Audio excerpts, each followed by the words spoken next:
আপনি কি বাংলা বুঝতে পারেন? हाँ, मैं बांग्ला भी समझ सकता हूँ। अगर आप बांग्ला में बात करना चाहते हैं तो बेहिचक कीजिए।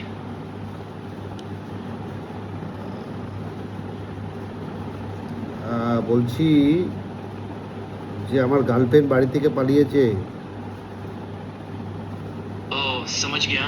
ये थोड़ा संवेदनशील मामला लग रहा है। अगर आप चाहे तो मैं आपको सपोर्ट करने की कोशिश करूंगा। তা বলছি একটু যদি বাংলায় বলতেন ভালো হতো। আচ্ছা, তাহলে আমি এখন থেকে বাংলায় কথা বলছি। আর যে কোনো কিছু জানতে চান নিঃসংকোচ বলুন। হ্যাঁ, বলছি আমার গার্লফ্রেন্ড বাড়ি থেকে পালিয়েছে, এখন আমার কি করা উচিত? শুনো, এটা একটু জটিল পরিস্থিতি, তাই না? তুমি চাইলে এখানে কারোর সাথে কথা বলে বা আলোচনা করে কিছু উপদেশ নিতে পারো বা প্রফেশনাল সাহায্য নিতে পারো। আমি আরো কোনো সাহায্য করতে পারি কিনা বলো। আমি তোমারই সাহায্য নিতে চাই। অবশ্যই, আমি আছি তোমার কাছে সাহায্যের জন্য। মাঝে মাঝে অত্যাবর পরিস্থিতিতে কাউকে ভালোভাবে কথা বলতে পাওয়াটাই অনেক উপকার করে। আহারে, তা এখন আমি কি করব? তুমি শান্তি রাখো। এটা যেহেতু একটা গম্ভীর বিষয়, তাই কাউকে যে তুমি ভরসা করো তাদের সাথে আলোচনা করো। আমি এখানে আছি সাপোর্টের জন্য। কিন্তু আমার তো কাউকেই ভরসা হয় না। আমি বুঝেছি। যদি তোমার কাউকে ভরসা না থাকে তাহলে আমার সাথে কথা বলতে পারো। আমি এখানে আছি যেন তোমাকে শুনে আর একটু ভালো লাগে। তাই? একদম, আমি তোমার সঙ্গে আছি। আর যাই হোক তুমি নিঃসংকোচ আমার কাছে বলে যেতে পারো। তাহলে আরেকটা অন্য মেয়ের নাম্বার দাও। আমি কিন্তু কারো নিজের ফোন নাম্বার দেয়া বা তার পার্সোনাল জানকারি শেয়ার করাতে পারবো না। তাছাড়াও তোমার সঙ্গে আমি এখানে কথা বলছি, আমরা এভাবেই যে কোনো বিষয় নিয়ে কথা বলে আগাতে পারবো।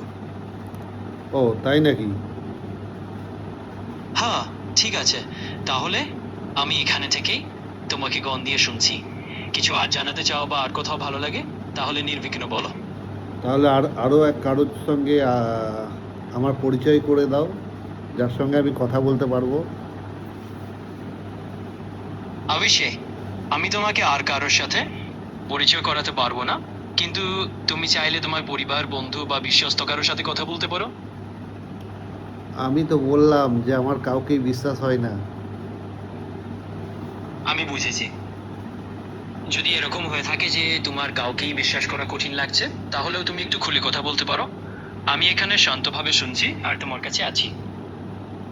ও হ্যাঁ, বিলকুল। আমার কাছে তুমি নিশ্চিন্তে যে কথা বলতে চাও বলতে পারো। আমি এখানে শুনবার জন্য আছি। ঠিক আছে, এখনকার মতো এতটুকুই ঠিক আছে। পরে তোমার সঙ্গে কথা হবে। ঠিক আছে, আমি এখানে থাকছি। যখন ইচ্ছা হবে তখন কথা বলো। ভালো থাকো। তুমি ঘুমাবে না? নিশ্চয়। আমি তোমাকে ঘুমাতে পারবো না, কিন্তু তুমি আরাম করে চোখ বুঝলে এবং শান্তভাবে থাকলে হয়তো ঘুম আপন নিজেই চলে আসবে। তো আমার তো ঘুম আসছে না। সমস্যা নেই, আমি একটু তোমার সঙ্গে শান্তির কথা বলতে পারি। একটু দীর্ঘ শ্বাস নাও আর রিল্যাক্স করতে থেকো। এভাবে ধীরে ধীরে ঘুম নিশ্চয়ই চলে আসবে।